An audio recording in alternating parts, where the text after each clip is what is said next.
नमस्कार, मैं हूं दिबांजलि मोइत्रा। भारत और मलेशिया के बीच एक बार फिर रिश्ते करवट ले रहे हैं। रिश्तों पर जमी धूल को दोनों देश नए तरीके से झाड़ रहे हैं और ये गर्माहट 370 के पहले जैसी है, जहां भारत और मलेशिया के रिश्ते काफी बेहतर थे और दोनों देशों के बीच व्यापार नए नए रिकॉर्ड स्थापित कर रहा था। लेकिन उस वक्त के तत्कालीन प्रधानमंत्री महातिर मोहम्मद ने पाकिस्तान के साथ मिलकर मुसलमान खेलने लगे और मलेशिया और भारत का रिश्ता पूरी तरह से अंधकारमय हो गया। इसी का नतीजा रहा कि मलेशिया को भारत के गुस्से का नुकसान उठाना पड़ा और मलेशिया के पाम ऑयल का कारोबार औंधे मुंह गिर गया।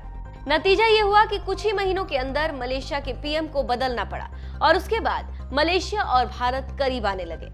मलेशिया को लेकर भारत ने जज्बात में कोई कदम नहीं उठाया, बल्कि भारत ने संयम का परिचय दिया और वो गंभीर रहा और सांकेतिक तरीके से ही पाक के समर्थन का जवाब दिया।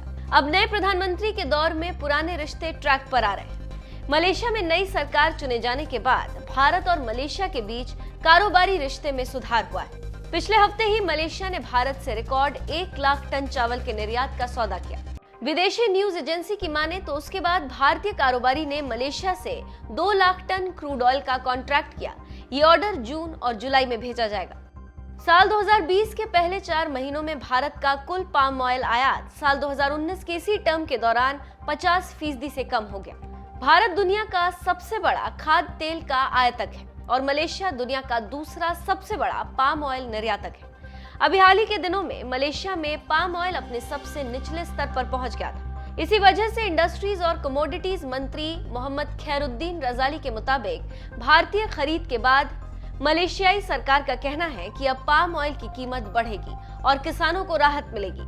मंत्री की माने तो दोनों देशों के बीच बातचीत अच्छी रही। इसके साथ ही साथ व्यापार घाटे को कम करने के लिए बातचीत करेंगे। यहाँ पर एक जानकारी देते चलें कि भारत पाम तेल का सबसे बड़ा आयातक है। भारत हमेशा मलेशिया से 90 लाख पाम ऑयल खरीदता है, जिसमें ज्यादातर तेल मलेशिया से आता है। तो आप समझ सकते हैं कि महातिर के जाने के बाद मलेशिया के साथ भारत के रिश्ते कैसे बदल रहे हैं।